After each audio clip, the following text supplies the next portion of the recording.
সকলোকে এলপিএনএমই sir YouTube চেনেললৈ স্বাগতম জনাইছো। আজি আমি সমাধান কৰিম ক্লাছ 6ৰ আইসিটি কিতাপৰ লেসন 2 যাৰ নাম হ'ল parts of computer. Parts of কম্পিউটাৰৰ পিছপিনে যে এক্সাৰসাইজ কিটা দি আছে এই এক্সাৰসাইজৰ প্ৰশ্ন কিটা আজি আমি সমাধান কৰিম। সো প্ৰথম এক নম্বৰ প্ৰশ্নটো কি দি আছে ফিল ইন দা ব্ল্যাঙ্কস অৰ্থাৎ এই খালি ঠাইখিনি আমি পূৰ কৰিব লাগিব। এতিয়া সো এ নম্বৰ প্ৰশ্নটো কি লিখা আছে ডেশ devices are use to display information. এতিয়া সো এই এক নম্বৰ প্ৰশ্নটোৰ উত্তৰটো আমি ক'ত বিচাৰি পাম পেজ নম্বৰ নোট। সো ইয়াত দিয়া আছে output devices are use to display or produce information. তাৰ মানে এই খালি ঘৰটোত আমি কি লিখিব লাগিব আউটপুট ডিভাইসেস বুলি লিখিব লাগিব। তাৰ মানে এই খালি ঠাইটোত কি লিখিবা ইয়াত যেহেতু জায়গা নহব সেইকাৰণে মই ইয়াত লিখি দিছো আউটপুট লিখিবা O U T out P U T put devices DEVICES devices. এইটো হল আমাৰ এ নম্বৰটোৰ আনসাৰ। তাৰপিছত বি নম্বৰটো কি লিখা আছে পেন টেবলেট ইজ এ ডেশ ড্ৰয়িং টুল। এতিয়া সব পেন টেবলেটটো ক'ত লিখা আছে সব পেজ নম্বৰ 10ত লিখা আছে ইয়াত পেন টেবলেট ইয়াত লিখা আছে it is a digital drawing. So ইয়াত কি লিখিবা পেন টেবলেট ইজ এ এই ড্ৰয়িঙৰ আগত আমি কি লিখিব লাগিব ডিজিটেল লিখিব লাগিব। ইয়াত লিখিবা digital DIGITAL digital. Pen tablet is a digital drawing tool. এইটো হ'ল আমাৰ বি নম্বৰটোৰ আনসাৰ। ইয়াৰ সি নম্বৰটো চোৱা ডেশ is the primary memory of a computer. চোৱা ইয়াৰ এনসাৰটো ক'ত বিচাৰি পাবা চোৱা ইয়াত লিখা আছে যে RAM is the primary memory of a computer. তাৰ মানে ইয়াৰ এনসাৰটোত লিখিবা অৰ্থাৎ খালি ঘৰটোত লিখিবা ৰেম RAM বুলি লিখিবা ৰেম আৰু এইটো যে ডাঙৰ ফলা লিখিবা। তাৰপিছত ডি নম্বৰটো চোৱা কি কৈছে ডেশ is the brain of a computer অৰ্থাৎ কম্পিউটাৰৰ ব্ৰেইন বুলি কাক কোৱা হয়। ইয়াত চোৱা লিখা আছে CPU is the brain of a computer. তাৰ মানে এই ঘৰত কি লিখিবা CPU আৰু এই CPU টো ডাঙৰ ফলা লিখিবা। এইটো হৈ গ'ল আমাৰ ডি নম্বৰটোৰ আনসাৰ। ইয়াৰ পিছত দুই নম্বৰ প্ৰশ্নটো কি কৈছে চোৱা আনসাৰ দ্য ফলোইং অৰ্থাৎ এই তলৰ প্ৰশ্নখিনিৰ উত্তৰখিনি লিখিব লাগে। এ নম্বৰ প্ৰশ্নটো কি কৈছে চোৱা name the basic parts of a computer অৰ্থাৎ কম্পিউটাৰৰ যোনখিনি অংশ আছে এইখিনি নাম লিখিব লাগে। চোৱা পেজ নম্বৰ আমাৰ 9ত দিয়া আছে ইয়াত have you observe the main parts of a computer. চোৱা কম্পিউটাৰৰ কেইটা পাৰ্ট আছে চাৰিটা পাৰ্ট আছে।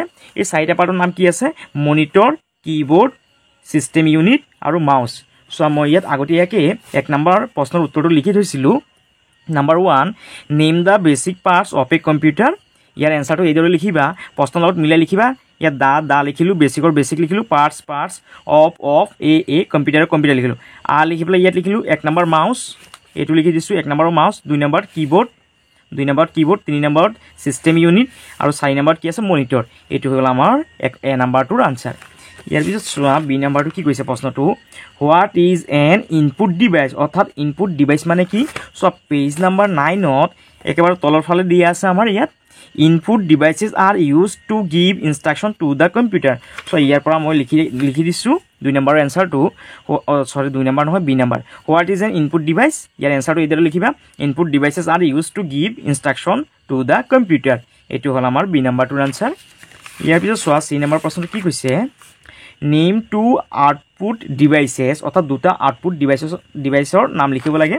এতিয়া চোৱা ইয়াত লিখা আছে চোৱা চাম অফ দ্য আউটপুট ডিভাইচেছ। চোৱা ইয়াত মনিটৰ হেডফোন প্ৰজেক্টৰ তাৰপিছত দি আছে চোৱা স্পীকাৰ প্ৰিণ্টাৰ প্লটাৰ এইখিনি হ'ল আমাৰ আউটপুট ডিভাইচেছ। চোৱা ইয়াৰ এনসাৰটো ইয়াত মই লিখি থৈছিলোঁ C number name two output devices. ইয়াত লিখিবা এইটো এনসাৰটো এইদৰে লিখিবা two output devices are monitor and headphone. এই মনিটৰ আৰু হেডফোনটো আমাৰ কি আউটপুট ডিভাইচেছ। এইটো হৈ গ'ল আমাৰ চি নম্বৰটোৰ আনসাৰ। ইয়াৰ পিছত চোৱা ডি নম্বৰ প্ৰশ্নটো কি কৈছে হোৱাট ইজ এ CPU অৰ্থাৎ CPU মানে কি চোৱা CPU মানে আমাৰ ইয়াত দিয়া আছে চোৱা CPU is the brain of a computer that does all the processing and calculation.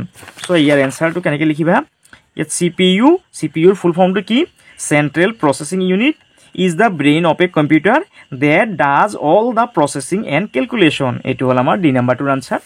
ইয়াৰ পিছত ই নম্বৰ প্ৰশ্নটো চোৱা mention the different components of the system unit.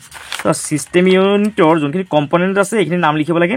চ' ইয়াত লিখা আছে পেজ নম্বৰ 11ত main components of a system unit. কম্পনেণ্টখিনিৰ নাম কি হ'ব SMPS CPU মাদাৰবোৰ্ড। এই তিনিটা হ'ল আমাৰ চিষ্টেম ইউনিটৰ কম্পনেণ্ট।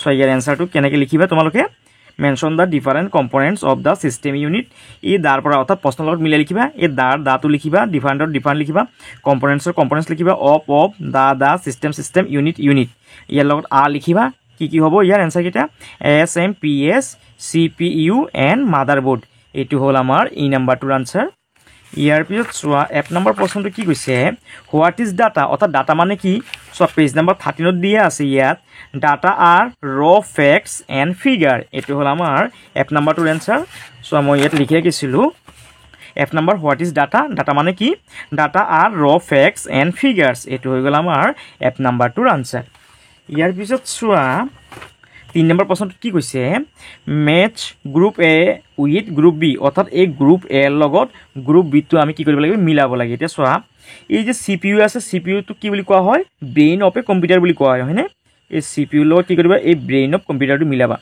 তাৰপিছত চোৱা হাৰ্ড ডিস্কটো কি ষ্ট'ৰেজ ইউনিট হাৰ্ড ডিস্কৰ লগত কি কৰিবা ষ্ট'ৰেজ ইউনিটটো মিলাবা চোৱা আমাৰ কিতাপত দিয়া আছে হাৰ্ড ডিস্ক এইটো পেজ নম্বৰ 11 দিয়া আছে হাৰ্ড ডিস্কটো কি বুলি কোৱা হয় চোৱা এইটো কি কৰিছে এই hard disk drive is the storage unit অৰ্থাৎ আমি কি কৰিব লাগিব হাৰ্ড ডিস্কৰ লগত এই ষ্ট'ৰেজ ইউনিটটো মিলাব লাগিব তাৰপিছত চোৱা প্ৰজেক্টৰটো কি চোৱা আমাৰ কিতাপত দিয়া আছে প্ৰজেক্টৰ এই যে প্ৰজেক্টৰটো দিয়া আছে এই প্ৰজেক্টৰটো কি আমাৰ চোৱা আউটপুট ডিভাইচেছ হয়নে সেইকাৰণে এই প্ৰজেক্টৰৰ লগত আমি কি কৰিম এই আউটপুট ডিভাইচেছটো কি কৰিম মিলাম এনেকৈ আস্তানি আৰু স্কেনাৰটো চোৱা কি আছে স্কেনাৰ এইটো চোৱা স্কেনাৰটো কি ইনপুট ডিভাইচেছ হয়নে সেইকাৰণে এই স্কেনাৰৰ লগত কি কৰিম আমি ইনপুট ডিভাইচটো কি কৰিম এইদৰে আস্তানি মিলাই দিম এইটো হৈ গ'ল আমাৰ 3 নম্বৰটোৰ আনচাৰ আৰু অনাগত দিনবোৰত তোমালোকে এনেকুৱা ধৰণৰ ভিডিঅ' কেইটা পাই থকাৰ বাবে আমাৰ চেনেলটো তোমালোকে ছাবস্ক্ৰাইব কৰি ৰাখিবা আৰু ভিডিঅ'টো শ্বেয়াৰ কৰিবা কমেণ্ট কৰিবলৈ নাপাহৰিবা সকলোকে ধন্যবাদ